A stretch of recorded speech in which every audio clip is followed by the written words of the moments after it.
The rain hammered against the windows of my small apartment in Portland, mirroring the storm inside me. Bertram, a 44-year-old architect, had always considered myself a rational man, a builder of structures, both literal and metaphorical.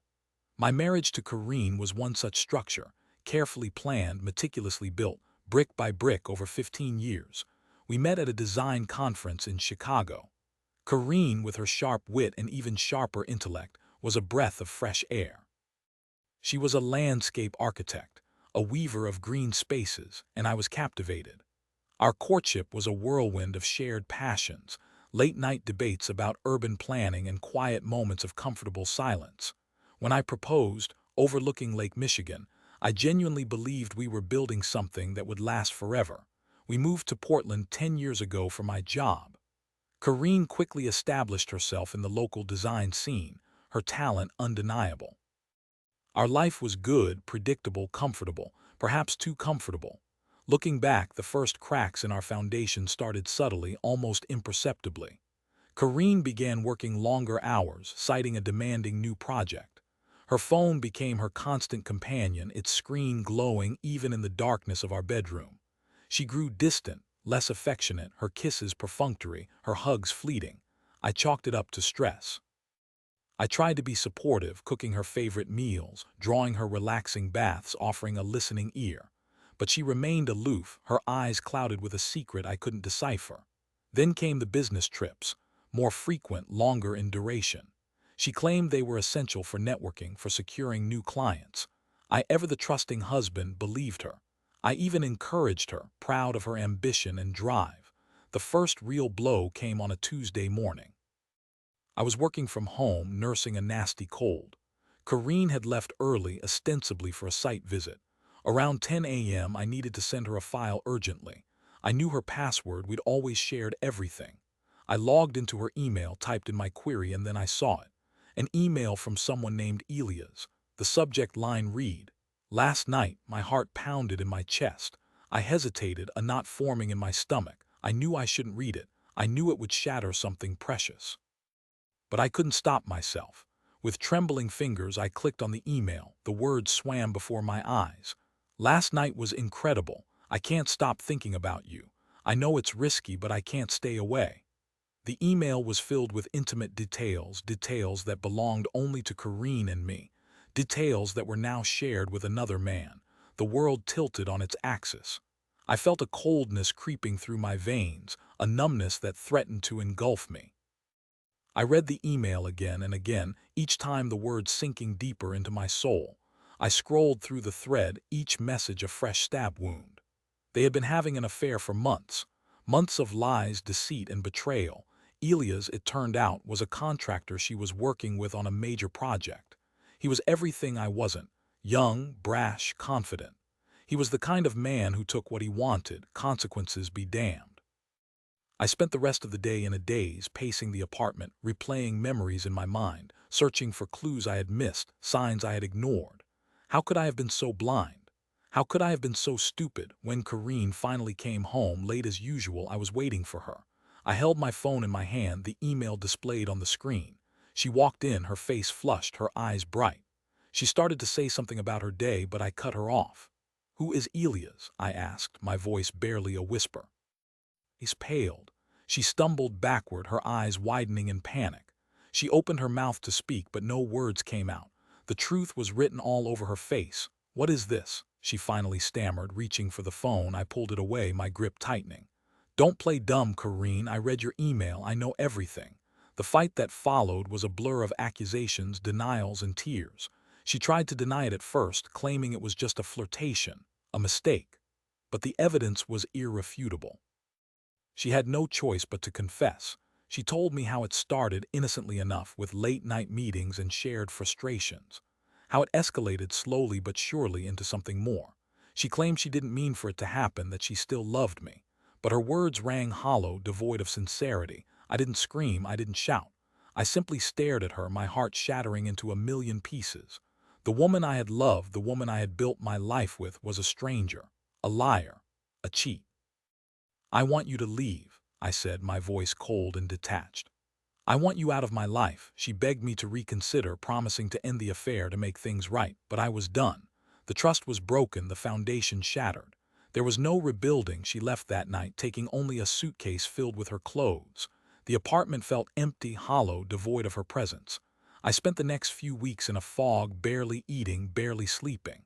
I called in sick to work, unable to face the world. My friends, Galen and Isidore, tried to be supportive, taking me out for drinks, urging me to move on. But I was stuck, trapped in a cycle of grief and anger. I couldn't understand why she had done it. What had I done wrong? What was I lacking? Then came the second blow. A few weeks after Corinne left, I received a letter from a lawyer. It was a divorce petition. She was asking for half of everything. Half of my savings, half of my retirement account, half of the apartment. I was furious. Not only had she betrayed me, but she was now trying to take everything I had worked for. I hired my own lawyer, a sharp, no-nonsense woman named Beatrix. She advised me to fight back, to protect my assets. The divorce proceedings were ugly, filled with accusations and counter-accusations. Corinne painted me as a controlling, emotionally unavailable husband. She claimed I had driven her into Elias' arms. It was a blatant lie, but it worked. The judge sided with her, awarding her a significant portion of my assets. I was devastated. I felt like I had lost everything. My wife, my home, my financial security. I was broken, adrift with no sense of direction. Then one day a package arrived at my door. It was a plain brown envelope with no return address. Inside there was a USB drive. I plugged it into my computer, my heart pounding with trepidation.